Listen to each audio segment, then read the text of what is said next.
Nós estamos de volta para o estudo da lição da Escola Sabatina. Uma alegria ter você aqui conosco mais uma vez. Muito obrigado por seu apoio, por suas palavras de incentivo. Muito obrigado por suas orações. Nós estamos estudando a lição número 10 deste trimestre, temas do Evangelho de João, e desta vez o assunto é o caminho, a verdade e a vida. Nós estamos estudando aqui segunda-feira, dia 2 de dezembro. O irmão Gedi está aqui comigo de novo, mais uma vez. Muito obrigado, irmão Gedi, por nos acompanhar. Seja bem-vindo. Vamos fazer uma breve oração. Você pode orar conosco? Com certeza. Grandioso Deus, que essa certeza da tua volta possa encher o nosso coração diariamente, para que possamos ser motivados a crescer e a nos entregarmos a ti e a compartilhar desta bendita esperança para outros que não te conhecem. Amém.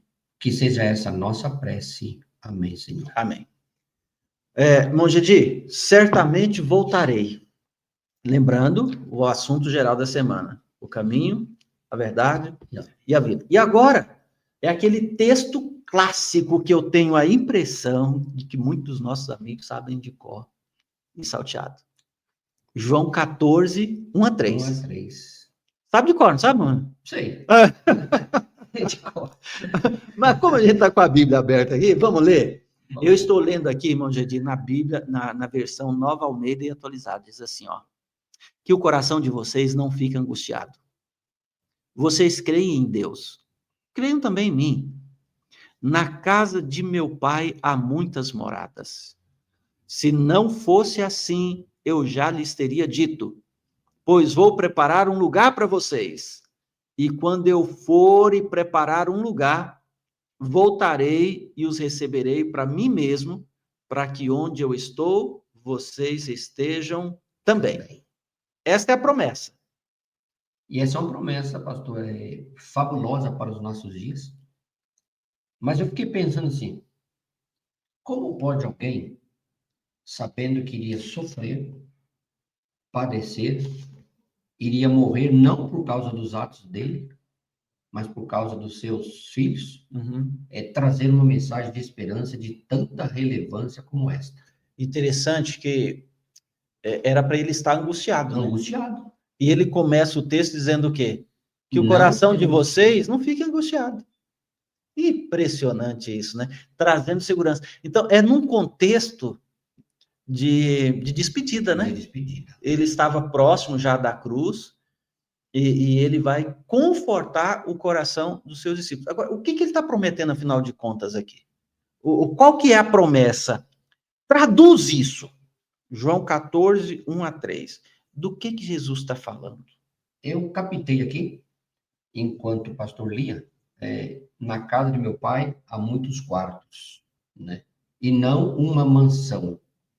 Ou seja, eu tento imaginar a cena de uma pousada, onde nós vamos ali para repousar, e cada um vai ter o seu quarto e com as despesas todas pagas. Porque o texto fala de casa, né? Casa do pai. E geralmente numa casa, o que você tem? Quartos. Não são outras casas. Não são outros prédios, outras mansões. Na casa tem quartos. Em algumas versões mais atualizadas da Bíblia, vai estar exatamente assim: na casa do meu pai há muitos quartos. Sim. Eu vou preparar um quarto para você. É isso? Isso mesmo. Então, veja, ele está prometendo que lá nós vamos viver coletivamente, juntos. Por isso que na lição de ontem, que o pastor estudou juntamente com a nossa irmã Zaine, veio falando desse processo da humildade. Por quê? Porque a humildade faz com que nós possamos conviver uns com os outros. E dentro desse contexto dos discípulos, eles ainda tinham algumas contendas.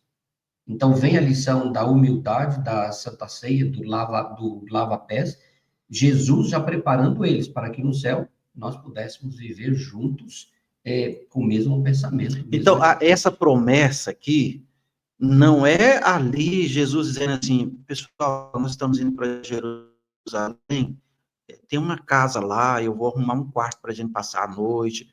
Não é isso. Não é isso. A promessa aqui era de vida eterna, de vivermos juntos, entre irmãos, juntamente com ele e com o Pai.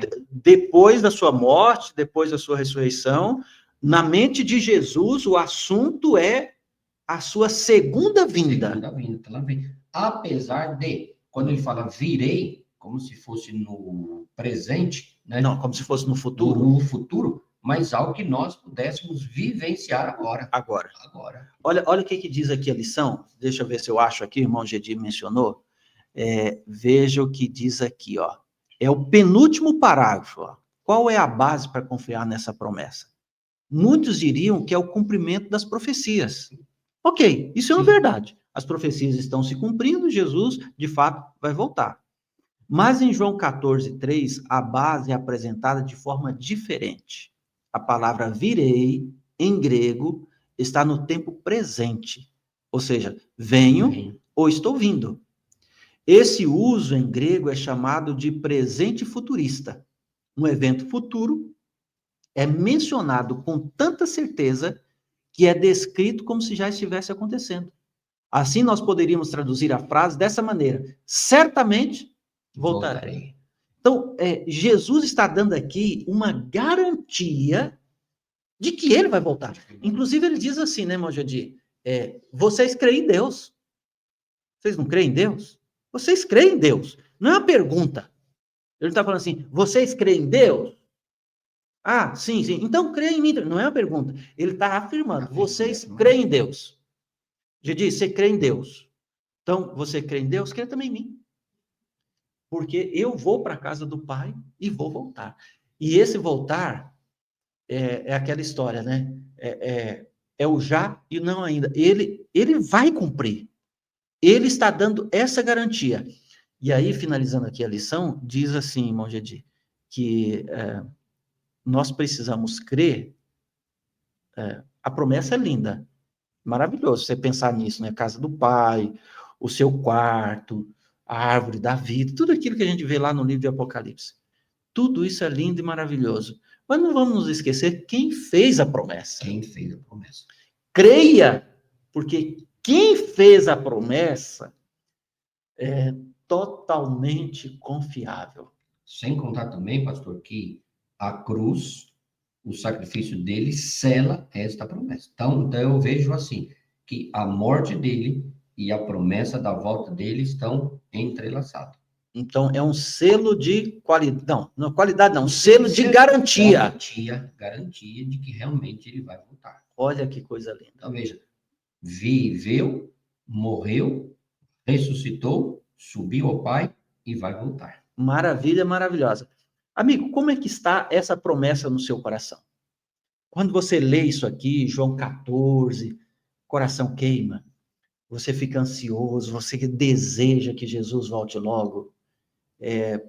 Eu desejo muito que Jesus volte. Aí é uma outra história, uma outra lição, irmão Gedi. Por que você quer que Jesus volte logo? Alguém vai dizer assim, porque aí finalmente eu vou ter o meu quarto.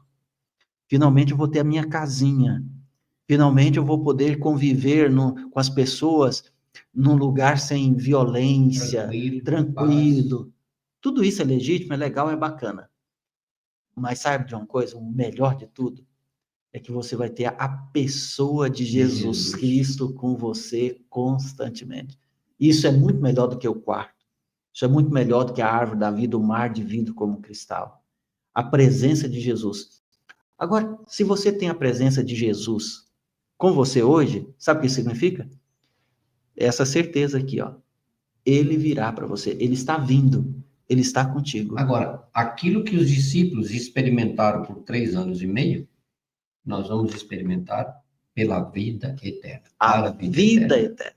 Maravilha. Irmão Jadir, muito obrigado por me acompanhar aqui no estúdio de hoje. Muito obrigado a você. Eu agradeço aqui por nos acompanhar. Um forte abraço e até o próximo encontro. Um grande abraço.